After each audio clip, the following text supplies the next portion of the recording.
Hello पढ़ाई करने वाले मित्रों। Learning platform visual art and GK tutorial पर आपका स्वागत है। दोस्तों, आज का वीडियो है कलाकार, शिक्षक और साहित्यकार बीरेश्वर सेन जी पर, और ये है उनका कला परिचय। आप इस पूरे वीडियो को देखिएगा और कमेंट करके बताइएगा कि आपको ये वीडियो कैसा लगा, और अगर ये पसंद आता है तो इसे लाइक शेयर जरूर करिएगा। तो आइए जानते हैं बीरेश्वर जी का कला परिचय। दोस्तों, बीरेश्वर सेन जी बंगाल शैली के मुख्य चित्रकार थे ही, साथ में जैसे कि मैंने बताया कि वो शिक्षक भी थे और एक साहित्यकार भी थे, और उनकी पहचान एक बुद्धिजीवी के रूप में भी रही है। दृश्य चित्रकार के रूप में उन्होंने अपनी सशक्त पहचान बनाने वाले बीरेश्वर सेन जी का जन्म हुआ था 15 नवंबर 1897 को कोलकाता में। याद रखिए, जो पॉइंट्स थोड़ा इम्पोर्टेंट है उनको मैंने रेड हाईलाइट कर रखा है। बीरेश्वर सेन जी के जो दादा थे वो थे यज्ञेश्वर जी, जो कलाओं के प्रति अत्यधिक अनुराग रखते थे। कला पुस्तकों का उनके पास बहुत संग्रह भी था, जबकि वे कलकत्ता हाईकोर्ट के एक सम्मानित कानूनी सलाहकार थे। यानी कि उनके दादाजी थे तो कानूनी सलाहकार, लेकिन उनके पास कला पुस्तकें बहुत थी। वही उनके जो पिताजी थे बीरेश्वर सेन जी के, शैलेश्वर सेन जी, वो कलकत्ता विश्वविद्यालय में अंग्रेजी के प्राध्यापक थे। बाद में कमर्शियल कॉलेज दिल्ली के प्राचार्य पद पर नियुक्ति पा वहीं कार्यरत रहे। दादाजी कानूनी फील्ड से थे, और उनके पिता जो थे वो इंग्लिश के लेक्चरर थे। शिक्षा: सेन जी ने प्रेसिडेंसी कॉलेज कोलकाता से 1921 में अंग्रेजी में एमए की परीक्षा पास की प्रथम श्रेणी में, और कला के प्रति बचपन से ही उनकी अभिरुचि के कारण बाद में वह अवनींद्रनाथ टैगोर जी के संपर्क में आए तथा Indian society of oriental art Kolkata में उनसे कला की शिक्षा प्राप्त की और चित्र रचना की ओर वो मुड़ गए। कुछ समय के लिए वह कला भवन में नंदलाल बोस और असित कुमार हलदर जी के शिष्य भी रहे। यद्यपि उन्होंने 1923 से अपना जीवन पटना के बिहार नेशनल कॉलेज में अंग्रेजी के प्रवक्ता के रूप में प्रारंभ किया। मतलब शुरुआत में इन्होंने अपना जो प्रोफेशन स्टार्ट किया वो बिहार में स्टार्ट किया था, अंग्रेजी के एक लेक्चरर के रूप में, परंतु उनकी रुचि कला में भी थी, इसलिए उन्होंने इस नौकरी को छोड़ दिया और 1926 में लखनऊ के राजकीय कला विद्यालय में शिक्षक बन गए और कला के क्षेत्र में सक्रिय रूप से कार्यरत हो गए। याद रखिए, 1926 में लखनऊ के राजकीय कला विद्यालय में शिक्षक बने थे और फिर आगे चलकर वो उप प्राचार्य बने वहीं पर। इसके बाद लखनऊ में सेंट्रल डिजाइन सेंटर की स्थापना होने पर वह उसके निर्देशक बने, ये प्रथम निर्देशक थे वहां पर। वहीं उन्होंने उत्तर प्रदेश की कला प्रवृत्तियों और सामयिक मांग के अनुसार भारतीय कला को विकसित भी किया। बीरेश्वर सेन जी का बाल मन कला की वस्तुएं पाकर हर्षित होता था, वहीं उनका उपयोग करके वे अपने भीतर छिपे कलाकार को उत्साह से भर देते थे। जब वो बचपन में अपनी जो ड्राइंग करते थे तो उनके दादाजी थे वो कलकत्ते की Indian society of oriental art द्वारा आयोजित चित्रकला प्रदर्शनियों में जाकर बड़ी गंभीरता से चित्रों को उनके साथ जाकर देखते थे और परखते थे।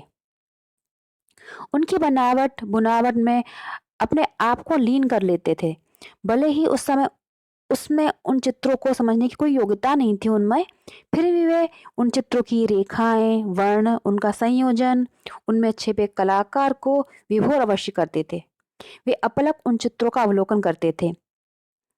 मॉडर्न रिव्यू में छपे अवनी बाबू और नंदलाल बोस के चित्रों को सेन बड़ी तन्मयता से देखते, उन्हें समझने की चेष्टा करते और कभी कभी तो वे चित्र देखते देखते खो जाते थे। अब उनका चित्रांकन जानते हैं हम। बीरेश्वर सेन जी हिमालय के दृश्य चित्रों के लिए चित्रांकन के लिए विख्यात रहे। उनके जो प्रारंभिक चित्र थे वो प्रकृति के आसपास हुए छटा के चित्र उन्होंने बनाए, लेकिन प्रकृति के चित्र बनाते बनाते उसकी चारों ओर जो वैभव था उसको करते करते वो संचित सौंदर्य राशि से परिचित हो गए थे। 1932 में जब उन्होंने हिमालय की कुल्लू घाटी में बसे रूसी कलाकार निकोलस रोरिक से भेंट की और उनके चित्रों को देखा, समझा, तो उनमें प्राकृतिक सौंदर्य जिस सरलता से, सहजता से रूपायित हुआ, उनके मन को प्रकृति घर में छुपे गहन सौंदर्य से साक्षात करा दिया। मतलब वो हिमालय चित्र तो बनाते थे, सौंदर्य के चित्र बनाते थे, लेकिन 1932 में उनकी भेंट हुई थी रूसी कलाकार जो हिमालय पर चित्रण करते थे निकोलस रोरिक जी से, और वो उनसे बहुत प्रभावित हुए थे। ये चित्र जल रंग और टेम्परा में लघु आकार के हैं, मतलब मिनिएचर स्टाइल की पेंटिंग है जो जल रंग और टेम्परा में है। उनका चित्र है बैंगनी और सुनहरा। इस चित्र में उन्होंने अस्ताचलगामी सूर्य की प्रभा, सुनहरे रंग में डूबे हिम शिखर, बैंगनी पहाड़, तैरते हुए सुंदर बादल और काले रंग के ओक वृक्षों के जंगल को अत्यंत निपुणता से चित्रित किया है। प्रत्येक चित्र लघु होते हुए भी उसकी वृहद छटा को साकार करता दिखाई पड़ता है। उनके प्रारंभिक दृश्य चित्रों में वृक्षों और पर्वतों के रूप साकार हुए।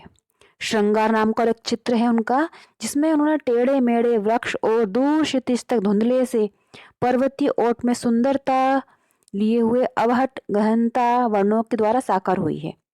हिमालय के प्रति उनका राग और आकर्षण ही उनकी कला के भीतरी स्तर को अनुरंजित कर सका। बंगाल स्कूल से प्रभावित उनके प्रारंभिक चित्रों में जो उन्होंने काम किया, उसमें गंभीर सजन की गरिमा थी और ना ही चिंतन की गहराई थी। उनके चित्र थे जो प्रारंभिक, जो बंगाल स्कूल से प्रभावित थे, जैसे उषा, स्नान के बाद, दूध वाली। इन चित्रों में उन्होंने मात्र सुंदर नारी बनाने का प्रयास किया है। इन चित्रों में कलाकार के चिंतन की गहराई, विषय रूप, गंभीरता, भाव, लावण्य और वर्ण्य का भंग में दीप्ति तो थी, परंतु गहन चिंतन का मर्म कहीं दबा रह गया था। सेन जी के मानस पटल पर मुगल कलम का प्रभाव भी था। कुछ समय के लिए एडमंड ड्यूलॉक के चित्रांकन का जादू भी उनके मानस पर छाया रहा था। यूरोपीय कलाकार थे ये एडमंड ड्यूलॉक, उनसे थोड़े से प्रभावित हुए थे। उनके कुछ चित्रों में कसा पायजामा और क्षीण कटी वाली नारी आकृति मुगल कलम से प्रभाव को दर्शाती है। चिंतन नामक चित्र में उन्होंने मुगल शहजादी की छवि को साकार किया है। इसी प्रकार उनका एक चित्र है समुद्र किनारे पर ड्यूलॉक द्वारा चित्रित दंपति की ज्यों की त्यों अनुकृति है। ये उनके कुछ प्रमुख चित्र हैं जो मुगल शैली से प्रभावित थे।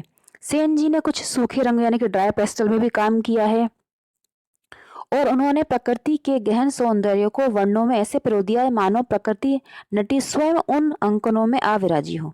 उनका एक चित्र है स्वर्ण पर्वत। वहां पर उन्हें नीलवर्णीय पहाड़ियों के ऊपर सुनहरी चोटियां और देवदार के लंबे काले वृक्षों के मध्य इठलाती बलखाती जलधारा मानो सजीव हो उठी हो।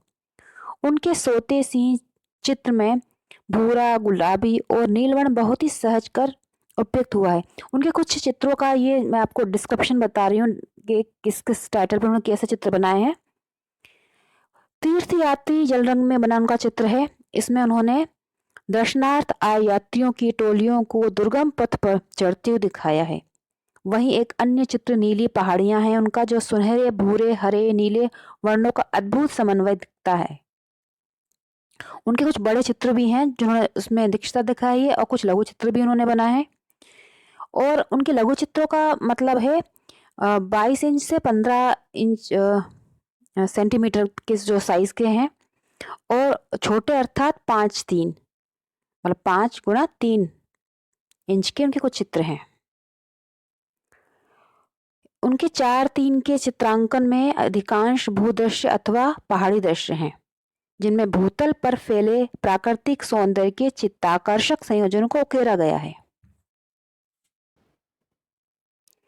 वीरेश्वर सेन जी प्रतिवर्ष जब ललित कला विभाग के शिक्षा वन विहार पर जाते तो वे स्वयं प्राचार्य ललित मोहन सेन जी, रामवेश जी प्राध्यापक को साथ लेकर अवश्य जाते, और वहां वे भूल जाते वे उपप्राचार्य वीरेश्वर सेन हैं।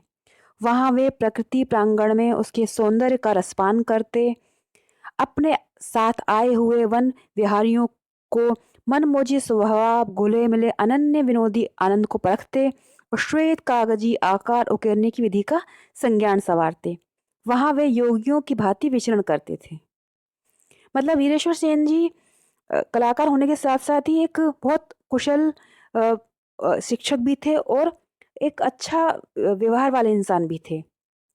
उनके चित्रों का संग्रह देखें तो नई दिल्ली स्थित राष्ट्रीय आधुनिक कला संग्रहालय में उनके जल रंग और टेम्परा के बने लघु आकार के 44 चित्र सुरक्षित हैं, जिनमें कुछ टाइटल बताती हूँ। एनलाइटमेंट, प्रातः का धुंधल का, योद्धा और संत, और झरना, ये कुछ चित्र हैं उनमें 44 चित्रों में से जो नई दिल्ली के राष्ट्रीय आधुनिक कला संग्रहालय में संग्रहित हैं और ये टेम्परा और जल रंग में बने हुए हैं।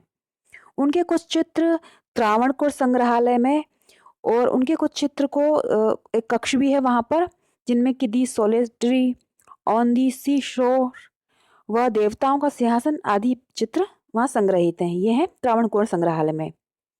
वीरेश्वर सेन जी ने कला विषय पर भी पर्याप्त लिखा है। उनकी लिखी कला विषयक पुस्तकों में इसेंशियल ऑफ आर्ट एक महत्वपूर्ण किताब है। वीरेश्वर सेन जी का अंतिम लघु चित्र था प्रकाश तुम मुझे अपनी मूर्ति दिखाओ। याद रखिए, बहुत प्रसिद्ध चित्र है, एग्जाम में पूछा भी गया है। प्रकाश तुम मुझे अपनी मूर्ति दिखाओ, ये उनका आखिरी लघु चित्र माना जाता है। इस चित्र में एक सन्यासी खामोशी की कामना करता है।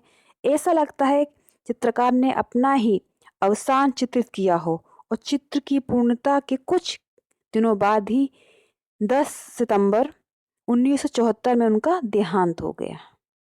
ये उनका आखिरी चित्र था, प्रकाश तो मुझे अपनी मूर्ति दिखाओ, और उस चित्र को जब उन्होंने पूर्ण किया उसके कुछ दिनों बाद 10 सितंबर 1974 को वीरेश्वर सेन जी का देहांत हो गया था। अब आइए उनके कुछ चित्रों पर हम नज़र डालते हैं। दोस्तों, ये है कुछ चित्र वीरेश्वर सेन जी द्वारा बनाए हुए प्रकृति चित्रण के जल रंग माध्यम में, टेम्परा माध्यम में उन्होंने बनाए हैं।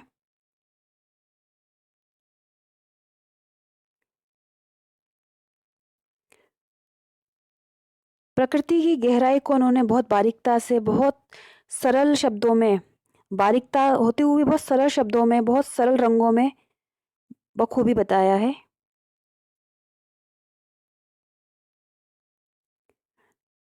भूदृश्य चित्रकार के रूप में प्रसिद्ध रहे वीरेश्वर सेन जी। तो दोस्तों, ये थे उनके कुछ बनाए हुए चित्र। आपको ये वीडियो कैसा लगा आप कमेंट करिएगा, पसंद आया है तो लाइक जरूर करिएगा। गुड लक, जय हिंद।